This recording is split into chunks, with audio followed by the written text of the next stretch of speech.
Hello traders, in this video I will be discussing about rejection block. So what is a rejection block? A rejection block is the last long wick around a key level, right? So that basically means that when we have a wick around a key level, for example, a 1 hour fair value gap or a 1 hour order block, a long wick that formed around that area after reaching that area is what we call the rejection block. This rejection block offers support and resistance. This is just like any other PD array that I have already mentioned or discussed in this chapter, right? It also offers support and resistance. This rejection block is basically the last line of defense. That basically means that all of the other PD arrays has already been disrespected, and this rejection block is our last line of defense. You will see in the next visual presentations. Alright, so for example, we are bearish, right? We are bearish and then we reach a key level or point of interest. For example, a 1 hour fair value gap right here. And then the price has now shifted lower. As we can see right here, we have our breaker block. This breaker block right here should offer support into price. We want to see price retrace lower and respect this order block right here, and then continued higher. Our rejection block is formed around this area right here when we have a long wick formed after reaching a high time frame point of interest. Alright? When price disrespect this breaker block right here, this will be our last line of defense. Let's assume that the price completely disrespected our breaker block right here and the fair value gaps right here. This rejection block should be the last PD array or last line of defense that the price should react into. We want to see price respect this rejection block and then continue going higher. Just like that. Alright, so this is an example of a bearish rejection block in the live market. Alright, so as we can see, here we have reached a high time frame point of interest. Let's say a previous daily high. We have just taken out a previous daily high, which is a high time frame liquidity. Alright? And then the price have now shifted lower. We have here our breaker block. Price should respect that breaker block and continue lower. But if price disrespect that breaker block, this is our last line of defense right here. This long wick is our rejection block.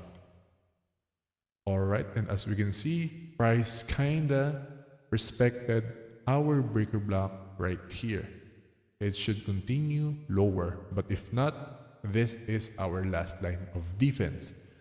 This long wick, this is our rejection block. And as we can see, the price taps into that rejection block.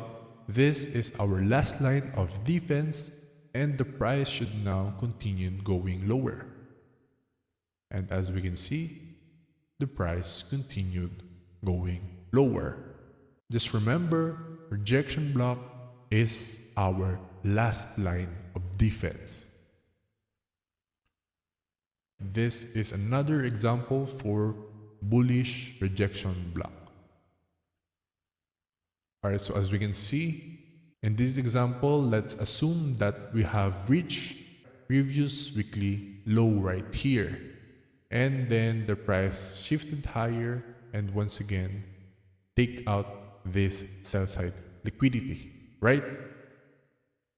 We want to see price continue going higher. Here, this long wick right here is our rejection block.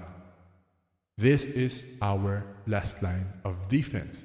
Our first line of defense is this bearish candle right here. It acts as an inverse fair value gap, alright? As we can see, the price truly respected that rejection block and now continues going higher. So, how do we use a rejection block? Like I already showed, we should mark out the full long wick, alright? We want to see price respect the upper 50% of the rejection block, just like in the other PD arrays that I already taught in this chapter. We want to see price respect the first 50% of the range. And now we have here a live market example, right? So as we can see, we are bearish. And here we have taken out this buy side liquidity right here, forming a very long wick, right? This long wick is our rejection block. Alright, we have shifted lower. Alright, we have here a very long wick. This is our rejection block.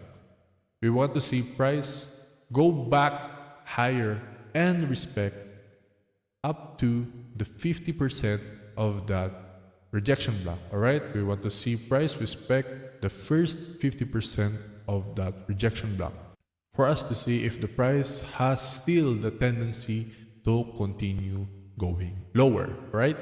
And as we can see right here, price has fully respected that 50% of the rejection block, alright?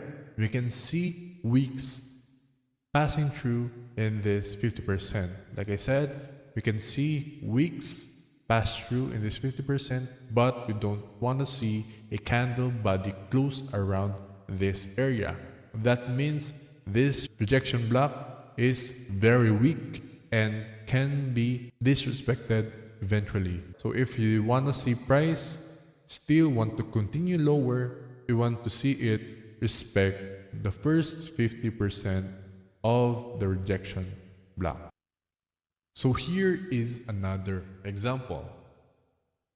Right here, let's assume that we already reached a 1 hour fair value gap, and here we have taken out this buy side liquidity, shifting lower.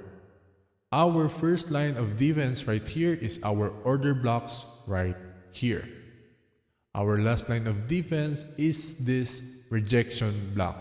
And as we can see, the price fully respected that rejection block, respecting the first 50% of that rejection block. So just remember, rejection blocks are our last line of defense.